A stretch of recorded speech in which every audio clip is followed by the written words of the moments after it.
ថ្ងៃនេះខ្ញុំបង្ហាញបទពិសោធន៍តិចតួចទាក់ទងទៅនឹងការសិក្សាស្រាវជ្រាវនៅលើប្រព័ន្ធអ៊ីនធឺណិតបាទអ្វីខ្ញុំបង្ហាញនេះគឺជាប្រភេទល្វីវ័រដែលខ្ញុំកំងពុយពីប្រទេសចិនមកហើយខ្ញុំចង់សិក្សាអំពីល្វីវ័រហ្នឹងបាទហើយអញ្ចឹងដើម្បីសិក្សាស្រាវជ្រាវនៅក្នុងប្រព័ន្ធអ៊ីនធឺណិតបានអ្វីដែលយើងត្រូវមានហ្នឹងគឺ Gboard នេះគឺជាប្រភេទក្តារចុចសម្រាប់ដែលយើងវាយជាអក្សរអីផ្សេងៗនៅលើទូរស័ព្ទដៃបាទយើងវាយតាមនឹងមក Gboard បាទយើងដុតតម្លើងវាហើយយើងបើកមុខងារប្រើ keyboard ហ្នឹងហើយអាហ្នឹងទី1ទី2គឺយើងត្រូវការប្រើ Chrome នេះបាទ Google Chrome នេះគឺជា browser សម្រាប់យើងប្រើប្រាស់នៅក្នុងការsearch ឬក៏ស្វែងរកអីផ្សេងៗនៅក្នុងប្រព័ន្ធអ៊ីនធឺណិតប៉ុន្តែអ្វីដែលយើងត្រូវចូលទៅដំបូងហ្នឹងគឺយើងត្រូវចូលទៅ Google សិនបាទចូលទៅក្នុង Google នេះមកបាទហើយយើង search នៅក្នុងកន្លែងប្រអប់នេះមកខ្ញុំអត់ចេះភាសាចិនទេប៉ុន្តែជាមួយខ្ញុំ search ជាភាសាចិនឲ្យមើលឥឡូវខ្ញុំចង់ search អំពីល្វីវ័រដែលខ្ញុំបង្ហាញមុនហ្នឹងបាទអញ្ចឹងខ្ញុំវាយថា IO ច្រឡំយើងត្រូវយកកន្លែង translate សិនបាទចូលកន្លែងនេះមកយើងចុចកន្លែងនេះសញ្ញា4នេះហើយយកពាក្យ translate នេះបាទអញ្ចឹងកន្លែងនេះគឺយើងកន្លែងនេះគឺអង់គ្លេសនេះចុចនេះគឺអង់គ្លេសបាទហើយខាងនេះគឺយកទៅជាភាសាចិនបាទអញ្ចឹងមានន័យថាគឺខ្ញុំវាយពីអង់គ្លេសបដូរទៅជាភាសាចិនប៉ុន្តែក៏យើងអាចបដូរទៅជាភាសាអីផ្សេងៗបាននិយាយទៅគឺមកជុំវិញពិភពលោកចង់បដូរទៅជាភាសាអីក៏បានដែរបាទក៏ប៉ុន្តែខាងនេះទាមទារឲ្យចេះភាសាអង់គ្លេសតិចតួចបើយើងប្រើភាសាខ្មែរក៏បានដែរប៉ុន្តែភាសាខ្មែរ AI វាអត់តន់ចេះទេវាចេះអត់ដល់ភាសាខ្មែរយើងវាអត់តន់ចេះ 100% វាបកប្រែអត់សូវត្រូវទេពីភាសាខ្មែរទៅជាភាសាអីផ្សេងៗភាសាខ្មែរយើងហើយជាវេយ្យាករណ៍វាពិបាកយល់វាមានពាក្យកាច់ន័យអីច្រើនណាអញ្ចឹងទៅគឺបកតាមខ្មែរគឺ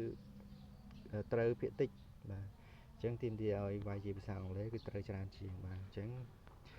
ខ្ញុំវាយម្ដងទៀតគឺ IO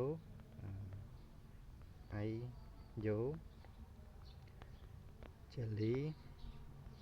fig farm បាទគឺអ្នកនៅខាងលើនេះគឺវាបកជាភាសាចិនឲ្យបាទយើងវាយជាភាសាអង់គ្លេសប៉ុន្តែវាបកជាភាសាចិនឲ្យបាទមានន័យថាជាចំការល្វីវ័រ IO បាទអញ្ចឹងយើងវាយប៉ុណ្ណឹងវាបកប្រែឲ្យប៉ុណ្ណឹងហើយគឺយើង search យកបណ្ដោយបាទ search យកតែម្ដងមកបាទ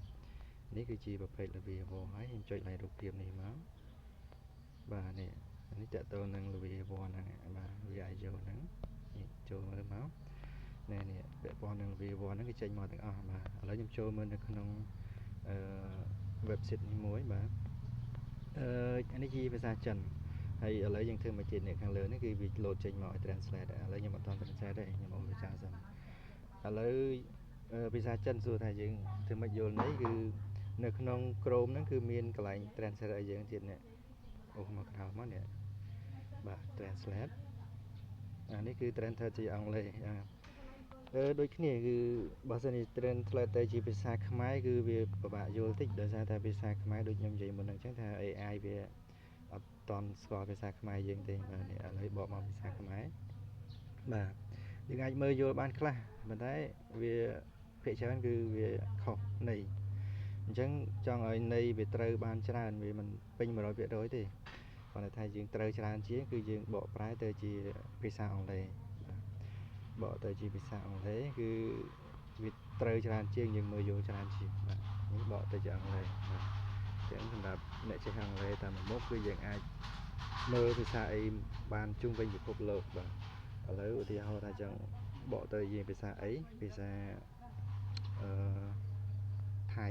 រកពាក្យកន្លែងថៃមកនិយាយទៅយើងចេះភាសាអីគឺយើងបកទៅភាសាហ្នឹងទៅប៉ុន្តែគាត់ថាតាមដែលខ្ញុំធ្លាប់ប្រើបើបកមកភាសាខ្មែរគឺវាអត់សូវត្រូវទេបាទបែរ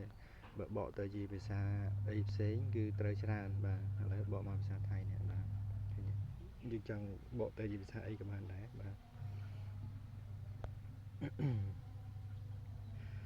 ឥឡូវចុះបកអ៊ីនធឺណិតវាដើរយឺតចឹងទៅវាចេះអត់ចេញបាននេះឥឡូវ អាចយល់បានទេបាទបើមិនយល់ទេអាច comment សួរឬក៏ឆាតសួរបានណាខ្ញុំបានប៉ុណ្ណឹងនេះគឺជាចំណេះដឹងដែលមានប្រយោជន៍ច្រើនសម្រាប់អ្នកដែលចូលចិត្តសិក្សាស្រាវជ្រាវយើងអត់ចេះភាសាគេទេប៉ុន្តែយើងអាចវាយជាភាសាគេបានឥឡូវខ្ញុំ search ជាភាសាជប៉ុនឲ្យមើលម្ដងបាទយើងបកប្រែទៅជាភាសាជប៉ុនបាទរកពាក្យ Japan មកបាទនិយាយរួមទៅចេះតែអង់គ្លេសមួយមុខគឺយើងអាចបកទៅជាភាសាអីបានមកជុំវិញពិភពលោក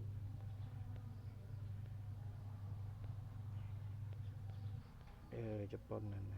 ជប៉ុនអា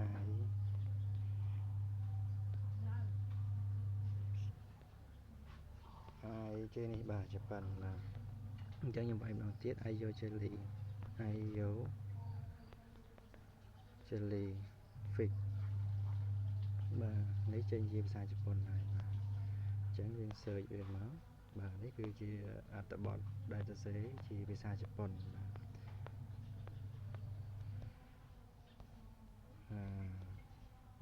មើលរកកន្លែងរូបភាពចំការគេតិចមើលបាទនេះ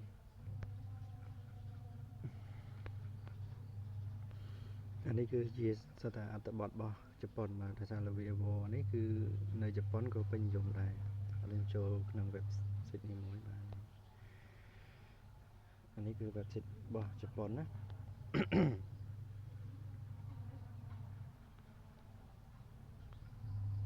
បាទមិនអត់ដែរបាទចូលថាទៀតអត់ដែរហើយខ្ញុំចូលឡើងផ្សេងចូលនេះសិតតែភាសាជប៉ុនហើយអត់ចេះភាសាជប៉ុនអីមកទូទេប៉ុន្តែយើងអាច search ជាភាសាជប៉ុនបានបាទ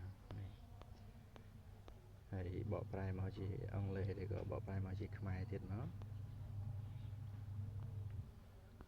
យកភាសាអង់គ្លេសបាទនេះឥឡូវនេះចេញមកហើយពាក់ព័ន្ធនឹងល្វាហ្នឹងដែលជាការសរសេររបស់ជនជាតិជប៉ុនបាទវាមានប្រយោជន៍មែនទែននៅក្នុងការស្រាវជ្រាវអានេះសម្រាប់តែអ្នកដែលចូលចិត្តសិក្សាស្រាវជ្រាវសម្រាប់អ្នកចូលចិត្តលេងអីល្បែងលេងហ្គេមអីហ្នឹងវាមិនត្រូវទេបាទខ្ញុំបង្ហាញប៉ុណ្្នឹងចុះបាទមានអីសួរអាចសួរបាន